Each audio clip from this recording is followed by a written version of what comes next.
Well, we definitely received substantial evidence that he was involved in trafficking young women and children to the Virgin Islands. For nearly 2 weeks, what many are calling the Epstein files have been circulating, page after page of court documents, depositions, flight logs, emails, and sworn testimonies. The deeper you go, the more unsettling it becomes. Some claims are documented, some are disputed, and some are so shocking that they demand extreme caution before repeating them.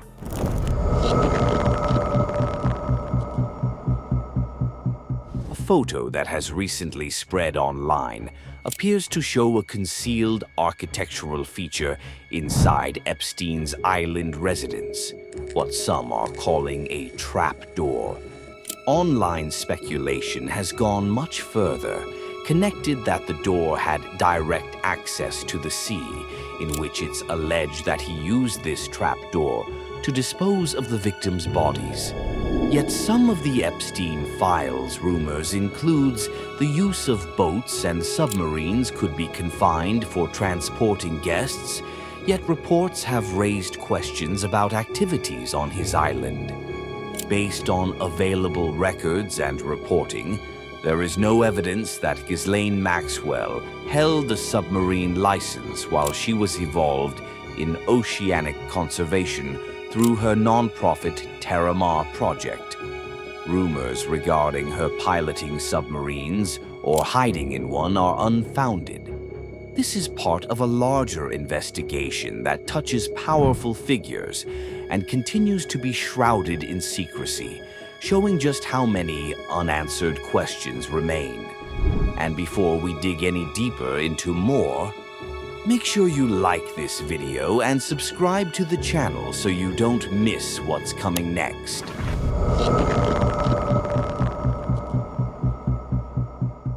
There is one seemed to be a dental checkup room. But when you look at the setup, the masks on the wall, the arrangement of the equipment, it doesn't feel like a typical professional clinic. It feels unusual, creepy, unsettling. Can you imagine walking into a dentist's clinic and seeing that? That's reportedly what Jeffrey Epstein's dental office looked like on his island.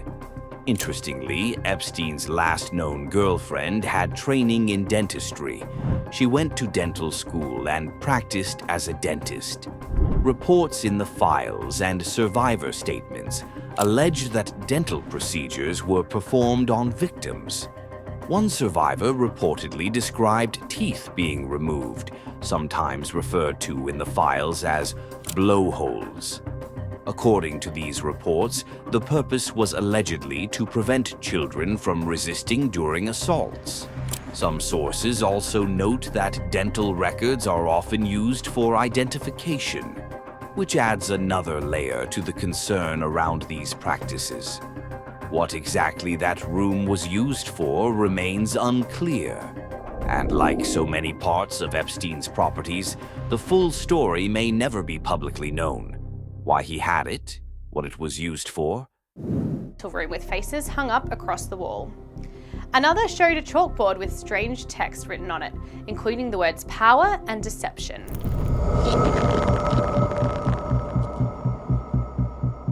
Now, this next part? Cloning. Designer babies. Over and over and over again in the emails. There's one email from Jeffrey Epstein to Brian Bishop. It reads, "Attached is the doc you requested. It's the use of fund spreadsheet for the designer baby and human cloning company. This gets us out of our self-funded garage biology phase to the first live birth of a human designer baby and possibly a human clone within 5 years. Once we reach the first birth, everything changes and the world will never be the same again." That's not science fiction. That's in writing. And the person he keeps discussing this with is Brian Bishop, reportedly a Bitcoin investor who approached him around 2018 seeking investment for this designer baby project. This is something that feels almost random, but it's not. And he wanted it to turn the Zorro Ranch into a baby breeding farm. I believe he was already doing that.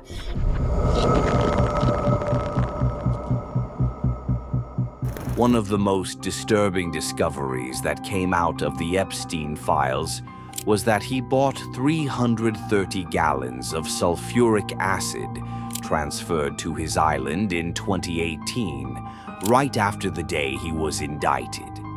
It was extremely huge amount of such harmful chemical for an individual to keep in the residential area.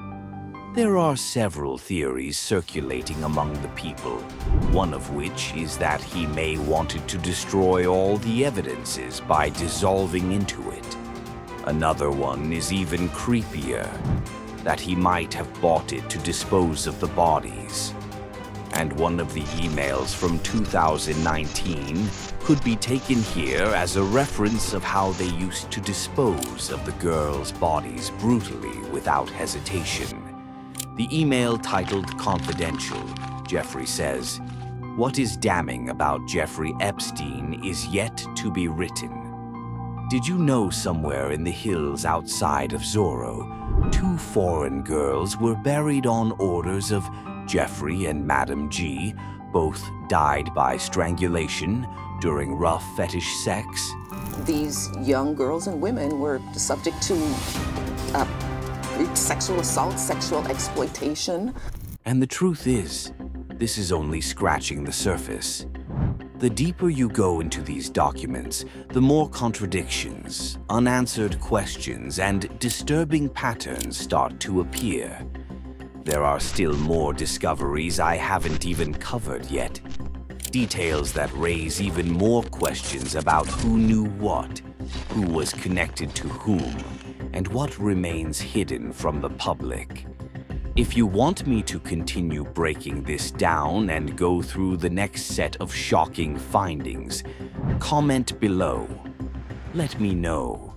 Because there's a lot more to uncover, and this story is far from over.